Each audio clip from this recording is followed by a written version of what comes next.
Senhor presidente, senhores vereadores, vereadora e todos que nos acompanham, muito boa tarde.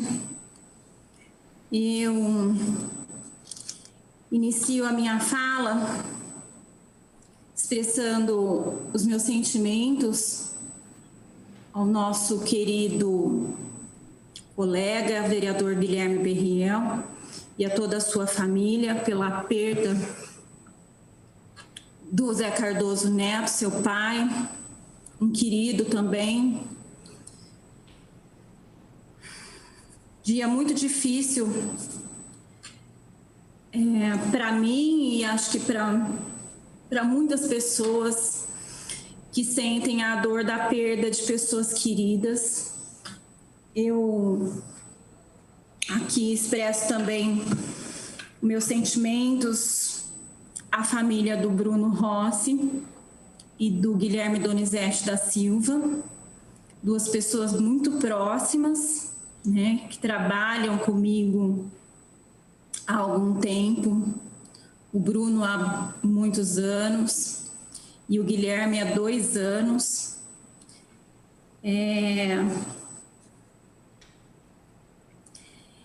Muito jovens e que a Covid levou de maneira muito repentina, né? Eu fiz uma publicação no nosso grupo de vereadores chamando a atenção para uma situação que é muito nova e que às vezes as pessoas não estejam entendendo a velocidade, né, de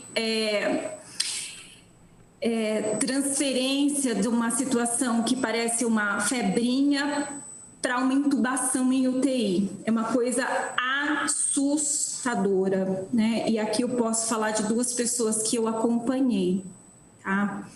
O Guilherme é um engenheiro de 29 anos, jogador de polo aquático, coordenador de um curso de engenharia, um professor querido, tem uma empresa de engenharia, uma pessoa extremamente ativa, né? Esteve conosco aqui na instituição no dia 23 de março, em reunião. No dia 25 teve os primeiros sintomas, uma semana de tratamento em casa e casa dele bem próxima da UPA, e corria na UPA, tomava um remédio para febre, enfim. Foi para o Hospital das Clínicas e de lá, né, com muita falta de ar, acabou sendo transferido para o Hospital Estadual e depois de alguns dias foi entubado no Hospital Estadual, uma semana de tratamento, uma embolia pulmonar, enfim, né, não aguentou. O Bruno trabalhou até quarta-feira da semana passada. Na quinta-feira, ele foi para um hospital particular. Aqui na FIB nós temos convênio médico, né? E ele foi para esse hospital do convênio nosso. Falta de ar, oxigênio, no dia seguinte entubou e foi a óbito. Eu estava lendo uma matéria agora e o vereador Bira faz aí uma justa moção quando ele coloca essa situação do atendimento precoce, que os médicos tenham liberdade sim, mas que sempre considerem, porque o que eu li na época, né, na revista Época, sobre o que está acontecendo na cidade de São Paulo, que nós temos lá 80% dos casos de Covid hoje são casos da nova variante, jovens que em 24 horas são entubados, do primeiro sintoma.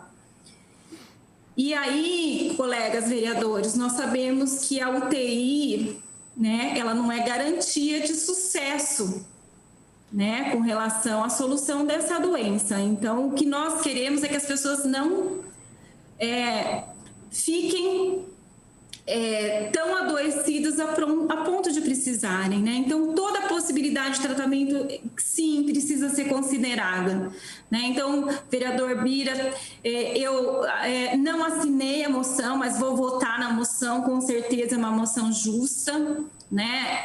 É importante que se pense, sim, em tratamentos rápidos, né? E aqui a gente deixa esse registro do que aconteceu com pessoas muito próximas a nós, né? Jovens.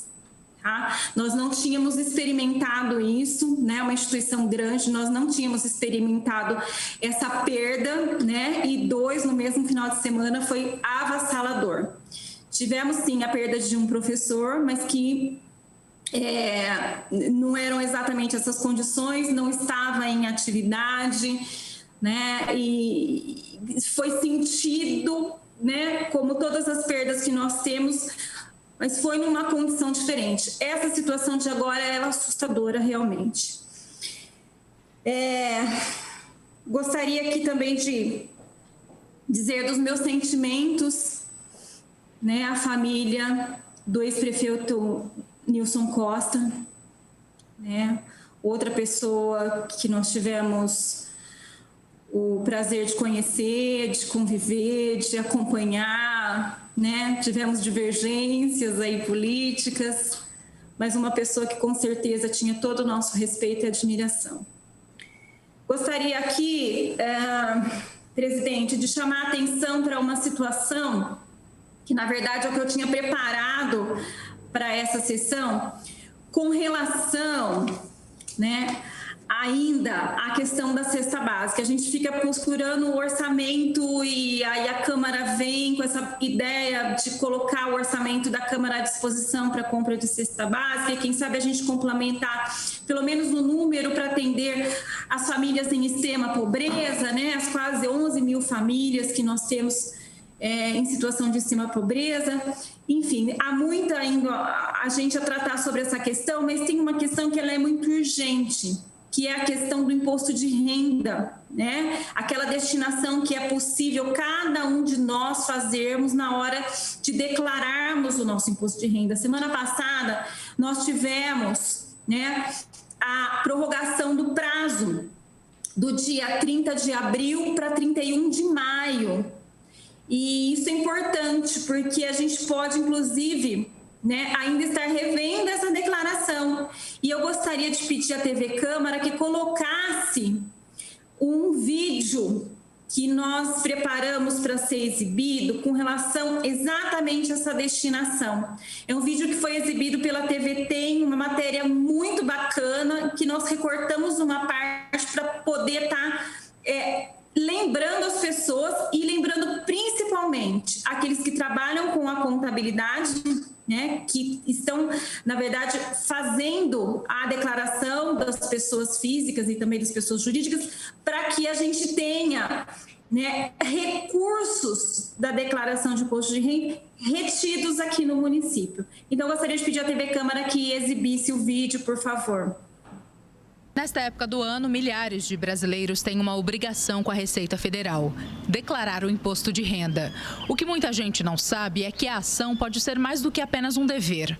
Cada contribuinte tem a opção de destinar parte do imposto a projetos sociais. E é bem simples, não tem nenhum custo a mais por isso e nem mesmo a chance de cair na malha fina pela escolha.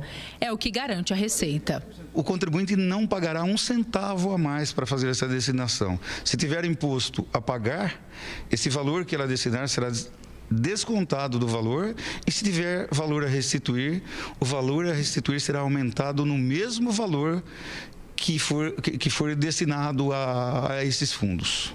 Na declaração é possível doar até 6% para projetos dos fundos municipais, estadual ou federal, podendo ser parte destinada para o Fundo do Idoso e outra para o da criança e do adolescente. Bauru tem potencial de repassar por ano mais de 20 milhões de reais a instituições sociais que mantêm projetos como esse por meio da destinação do imposto de renda. Mas no ano passado, apenas 500 mil foram aproveitados da destinação. Presidente, só para encerrar, sei que meu tempo já está aí no limite. Quando a gente fala que essa destinação vai para projetos sociais pode ir também para a compra de cestas básicas. Os dois fundos podem usar os recursos para a compra de cestas básicas, tanto da criança e do adolescente quanto do idoso. Então, se nós temos a possibilidade de termos esses recursos aqui no município, é importante que a gente tenha essa ação agora, né? De na declaração do imposto de renda fazer essa solicitação, né? De que os recursos sejam destinados aqui a assistência social, a esses fundos especificamente, né, que vão beneficiar projetos sociais e podem sim ser transformados também em cesta básica. Eu gostaria, presidente, de fazer a minha inscrição na explicação pessoal. Muito obrigada.